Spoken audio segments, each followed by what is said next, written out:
رب اشرح لي صدري ويسر لي أمري واحلل عقدة من لساني يفقه قولي اللهم ثبتنا عند الموت بلا إله إلا الله اللهم اجعلنا من الذين آمنوا وعملوا الصالحات وتواصوا بالحق وتواصوا بالصبر آمين يا رب العالمين. Allah Azza wa Jal created the human being with desires. And Allah talked about that in Surah Al-Imran. He said, زُيِّنَ لِلنَّاسِ حُبُّ الشَّهَوَاتِ مِنَ النِّسَاءِ وَالْبَنِينَ وَالْقَنَاطِيرِ الْمُقَنطَرَةِ مِنَ الذَّهَبِ وَالْفِضَّةِ وَالْخَيْلِ الْمُسَوَّمَةِ وَالْأَنْعَامِ وَالْحَرْثِ. Allah made for men, for instance, women desirable. He made children, having children desirable, and then having wealth and assets and businesses and investments that grow desirable, a beautiful ride desirable. These are things that Allah put inside the soul of human beings, inside our psyche. He programmed us to want these things. Other places in the Quran, He makes a list of things that people want. And today what I want to start with is a fundamental question. Why do we want these things? What is in our minds that once we have these things, what's going to come? At the end of the day, the simple answer to that, which every human being knows, is I'll be happy. If I get the job that I really want, I'll be happy. If I get married to the person I want to get married to, I'll be happy. If I'm able to buy that house, I'll be happy. If I'm able to live in this neighborhood, I'll be happy. If I'm able to move to that country or that city, then I'll be happy. Some young man feels stuck in their home. They don't want to live in their small town. They're like, if I get accepted into that university and move to that town, man, I'm going to be so happy, right? So all of these things, they boil down to one common denominator, which, our great American history describes as the pursuit of happiness, right? So we're looking for this one thing. And we keep trying to find it in these pursuits that you and I have in our lives. In fact, we go through a lot of sadness and a lot of difficulty and a lot of pain because of this dream of acquiring something one day that will make us happy. So you work maybe even at a job that you don't like because you're saving up because you want to get something eventually that's going to make you happy, right? Some kids, they get allowance, right? And they just really want this pair of shoes. They're not going to spend their allowance, even though all the other siblings are getting candy, this or that. They're withholding all these smaller happinesses because they're waiting for this bigger happiness. So they're saving so they can buy those shoes or whatever it is that they wanted, a video game or, So this idea that we're willing to sacrifice for the sake of a greater happiness is actually a big part of life. It's the reason why students study hard at a university. Studying is not a joyful experience. There are other students in the same university that are partying, that are hanging out, that are wasting their time. And then you have some students that are working really, really hard, because some students look at happiness at a party or at hanging out or cutting class or going out and chilling or just sleeping. That's their happiness. Another student sees, well, this looks like it's happiness, but I really want to have the happiness of being financially independent, of being successful. I want to feel the joy of hearing my dad say that he's proud of me, or my family celebrating my graduation, or whatever, right? Being the pride and joy of the family. They've got some other pursuit of happiness in their mind. But at the end of the day, the irresponsible one and the responsible one have something in common. They're both pursuing some kind of happiness.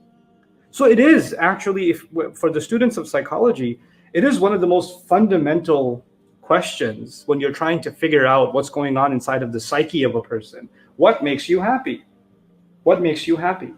And by the way, what makes you happy is a question that should be different from what is good stress relief for you. Because happiness is something you're running towards.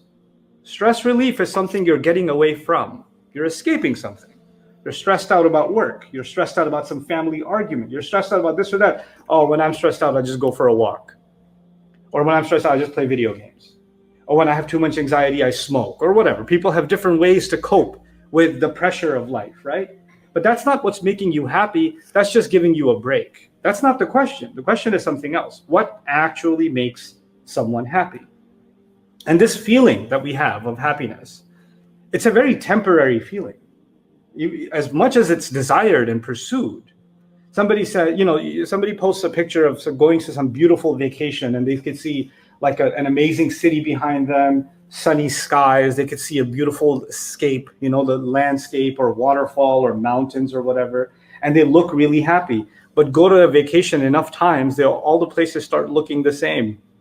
It's not the same excitement for you anymore. It doesn't make you happy anymore, right? So this thing that we're pursuing, it's like a moving target. It's not like once you have it, you can hold on to it.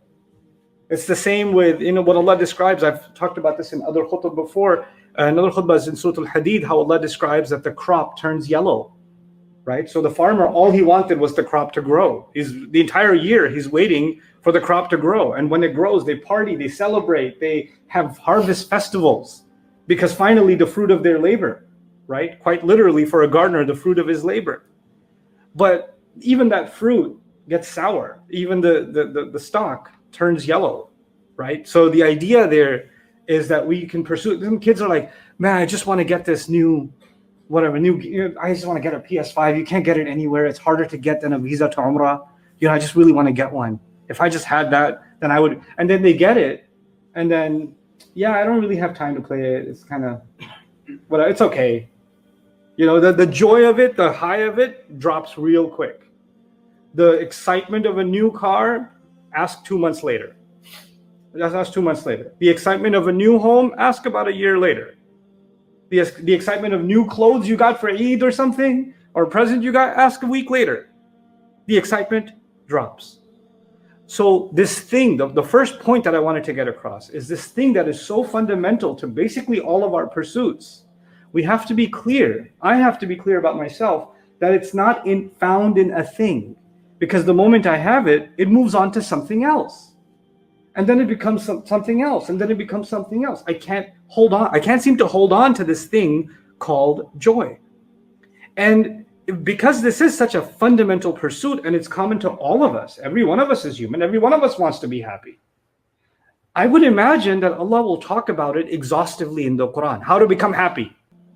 How will you finally, and the Arabic word for happiness is sa'ada. And the Arabic word for overjoyed happiness, extreme happiness, is al-farh. So these words, you would think you'll find them all over the Quran, because Allah wants us theoretically to be happy, right? Because the promise of Jannah, the promise of all the rewards, even if it's not spelled out that way, obviously those things are there. Just even thinking about those things makes us happy. That's what Allah wants. But surprisingly, in the Quran, Allah does not talk about happiness much at all. In fact, barely at all. And there's only one place where Allah essentially says, and because of that, they should be happy. They should be filled with joy. فَبِذَلِكَ فَلْيَفْرَحُوا. It's just one place in the Quran, in the entire Quran, in Surah Yunus. So this, what Allah does for some subjects that are so vital and so fundamental, instead of spreading them out, He talks about it once. And this is Allah's way of telling us, what I have said here is enough for you to understand all you need to understand about this topic. So for instance, He did that with fasting. Allah didn't talk about fasting in the Quran all over the Quran. He talked about it in one place, one time. And that's it. That's all you need to know. Compare that with something like taqwa. Taqwa, He talks about in the Quran over a couple of hundred times. Why? Because you can understand it from this point of view. You also can come at it from this point of view, this point of view, this point of view. There's lots of things you can learn about taqwa. It's a big thing. And you can acquire it in many, many, many different ways. And it can come to you. You can be tested with your taqwa in many different ways. So Allah addressed it in many different ways across the Quran. But when it came to something what you would think He would talk about over and over again, happiness, like I said again, just this one place in Surah Yunus is fundamentally where He says. The word sa'ada is used, but here, essentially, this is the place that Allah says, this is Allah's commentary on happiness itself, right? This is Allah's commentary on it. And He didn't just comment on it. He actually said, this is ayah number 58, by the way, and ayah number 58 is the answer, is the conclusion to ayah number 57, actually. So here He's commenting on happiness, but the building blocks, what makes up happiness, isn't the ayah before it. That's actually what it is. So in this series of khutbahs, what I'm going to try to do is understand these two ayat. And maybe if we contemplate these two ayat, and though I have given khutbahs about these two ayat before, but not from this point of view, not from this psychological point of view, and not from this historical point of view. So we're going to come at the same ayat, and we're going to come at them from a different perspective, to try to understand something about happiness itself, for myself and for you, for all of us. So that we can, when we truly understand ourselves, maybe we can acquire this thing, the desire for which Allah Himself put inside us. I want to feel happy. This is this experience I want to have. And for many listening, because now I don't know if this is the case because of us living in the postmodern world and because we have more access to each other because of social media, the internet, because the overflow of information, so we know more about each other, or has it always been the case? But we know now how common depression is. We know how common deeply felt sadness and anxiety are. We know how common, people that we live with, people that we spend our entire lives with, are riddled with thoughts all day that take happiness away from them. They could, you could see them and say, hey, what's wrong? And I don't want to talk about it. I just feel sad. And they're going to have a hard time expressing it. So this is an ailment. The absence of happiness is an ailment, and the absence of feeling any joy. Actually, honestly, there are some people, if you ask them, when was the last time you actually felt happy? It's a scary question for a lot of people because they can't remember. Like, I was happy for this person. I was happy for that person. When was I truly happy? I can't really remember. It's a hard question. And that's a scary thought, right? That's a really scary thought. So what can we learn from Allah's insight in the Quran on this subject? The first thing that this khutbah itself is dedicated to is actually what we can learn about it in the ayah itself, where he does talk about happiness. He says, whatever this is, the alchemy of happiness, whatever Allah is giving you, he makes a comment about it. He said, "Huwa khayrun mimma yajma'un." That's the end of ayah number 58.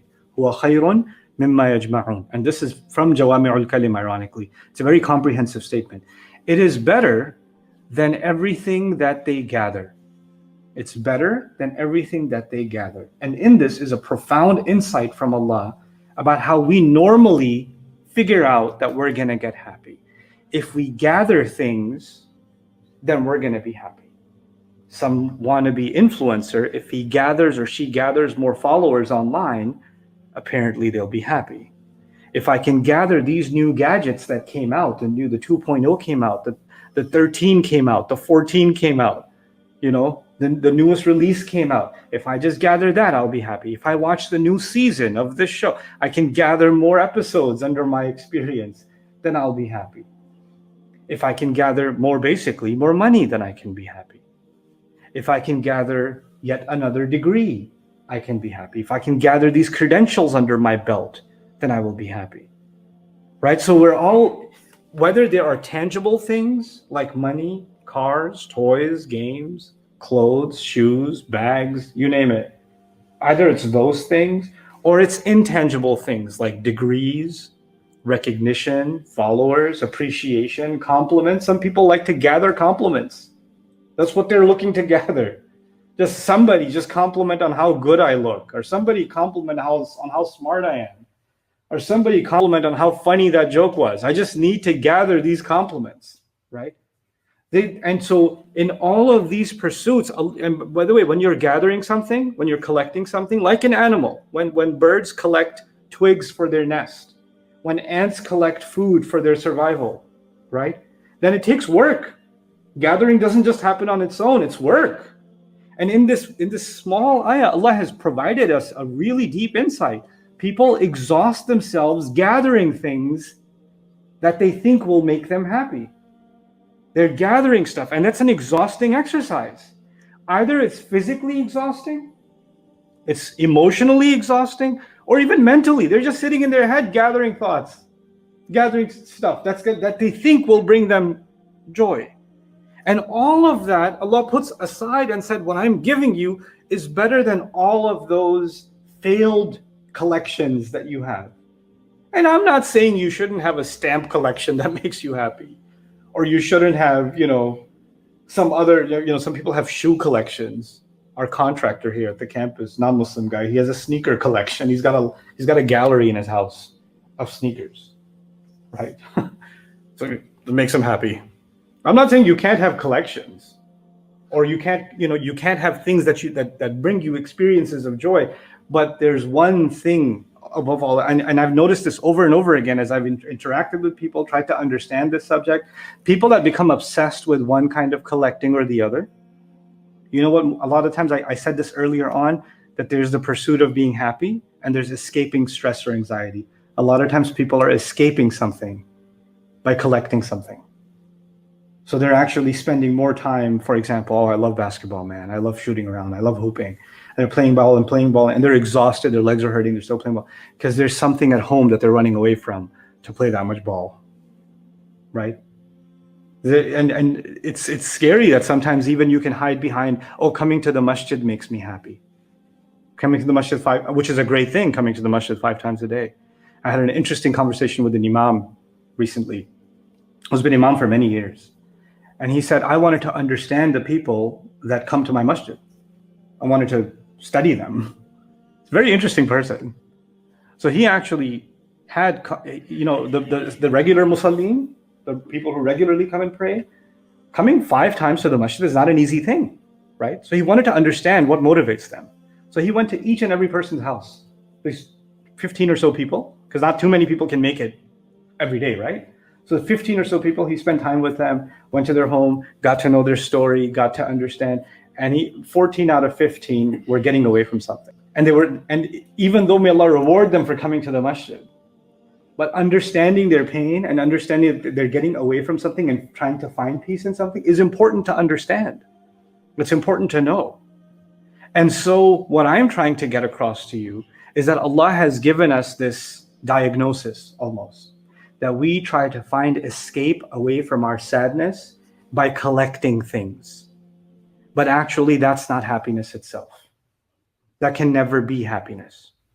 You have people that are, because we're now in the world of impressions, right? The world of image, the world of filtered images, the world of selfies, and the world of vlogs, and the world of presenting yourself as an icon of some sort, right? So you're following people that you think are really funny or really successful or really they look happy. Couples that look happy make videos about themselves, and people make videos about how cute their children are, and millions of people follow them, right? They're not making videos about when their child is crying their head off and scratching their face and throwing the plate. No, not that video. There's a lot of edit, right? There's the one where they're really cute. That's the video you're gonna see. And so people want to give this impression. And what happens sometimes, these people that look so happy, that look perfectly normal, that look like, man, I wish I had a life that they had. Next thing you know, they commit suicide. Next thing you know, they get diagnosed with some serious illness. Next thing you find out, they're addicted to some kind of drugs. Why? Because the yajma'un was simply an escape from something else, right? And look at how Allah has so precisely just made this comment, huwa khayrun mimma yajma'un. It is better than what they are gathering. So first Allah diagnoses in this ayah, this concluding ayah, which is, I'm starting today from the concluding ayah. So in this concluding ayah, Allah is telling us later that all those other pursuits of happiness were just an exercise in collection. That's all it was. It was something that deceived people. It was just something that they got fooled by, thinking that that's going to make them happy. And you and I have to really take deep stock inside of ourselves and think, what is it that I am doing that I think makes me happy, but it doesn't actually do it? I can't tell you that for yourself. You have to ask yourself that question. What is it that you are doing jama' of, and perhaps Allah is offering something better? You see, and this is my concluding comment for today's khutbah for you, is that Allah Azza wa Jal in the Quran, He has given us halal and haram, definitely. He's given us some advice on what to do in our homes. He's given us some guidelines on how to spend our money. He's given us guidelines on how to earn our money, on how to do business. He's given us guidelines on how to interact with each other, how to deal with family. He's given us all kinds of guidelines of do's and don'ts. But those do's and don'ts, you can think of them as the items sitting on top of a table, which you have to have the table first. The basis on which all the food sits. The basis of it is a way of thinking. There's a certain kind of thought process. There's a certain kind of personality, a certain kind of outlook on life that Allah builds in the Quran. And when you build that kind of outlook, then all of the instructions that are on top make sense. Then they actually, you will see, and I'll try and explain over the course of the next few khutbahs, then those instructions actually bring you happiness. And without that basis, without the right thought process, those same instructions from Allah, the same instructions of halal and haram and fard and wajib, all of those instructions, they become something that tightens the chest, that become discomfort, that become difficult. Isn't it true that two people can be sitting at the same exact table, they're eating the same exact meal, but one of them is really happy, one of them is really upset? Because it's the same delicious food, and they both love the same food. The food isn't any better or worse. The temperature in the room isn't any better or worse. Physically, they're not going through, one's going through pain and one's not. But one has something on their mind, one has something going on in their heart that's taken the joy away from eating. Isn't it? There's a mindset. They're in a different place mentally, even though physically they're in the same place. Biologically, they're experiencing the same thing. Their taste buds are experiencing the same thing. In fact, forget two people, even you yourself. You could be in a certain place mentally, and the same activity will bring you happiness. You'll be in a good mood, and you're in a different place mentally, and that same activity does nothing for you. Like, I'm not in the mood. I don't feel like it. I don't want to do this, right? So that mindset is what Allah is helping us configure in ayah number 57 of Surah Yunus. And that's what we're going to spend time understanding. Then we get to فَبِذَلِكَ فَلْيَفْرَحُوا.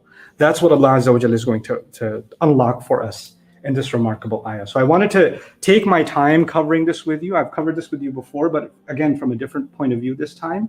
And inshallah ta'ala, the next time we'll open up the first of those components. There are 4 items mentioned in ayah number 57. And the first of them, inshallah, my intention is to cover that in the next khutbah, which is Ya ayyuhan nas, qad ja'atkum maw'izatun min rabbikum. Part of that will also be, and I'll set the stage for it now, is that this surah, early on, is actually debating with the mushrikeen. Why should they believe Quran is the word of God? Why should they believe that? Why could it not be from a human being? That's the debate that's happening early on in this surah. Surah is a huge conversation between Allah and humanity, right? So the first part of this conversation is, why should you believe this is Allah's word? Why is it not made up? That's the crux of the argument in the beginning. And I told you, this is not the beginning of Surah Yunus. The ayah I'm talking about is ayah number 57. So lots of conversations have already happened. So what does that conversation have to do with this? We have to figure that out too, to understand. Because you cannot understand a conversation Allah is having, something Allah is saying, if you don't know where it fits. What is it a part of? So all of those explorations, inshallah, will help us really get to the bottom of what Allah has to give us in terms of our personal, truly felt happiness that cannot be taken away. A joy that cannot be taken away. A joy that is no longer a moving target. A joy that is no longer temporary. A joy that's no longer artificial. A joy that's no longer an escape from something else. That's the kind of joy that you and I want in our lives. That's the one that He's going to offer to us in these ayat. I pray that Allah Azza wa Jalla fills all of our lives with real and true joy and makes us a source of real joy for others. And I pray that Allah Azza wa Jalla brings the light of the Quran into our hearts and into the hearts of our family members and protects all of us. Barakallahu li wa lakum fil Qur'an al-Hakim wa nafa'ani wa iyyakum bil ayati wa dhikr al-Hakim.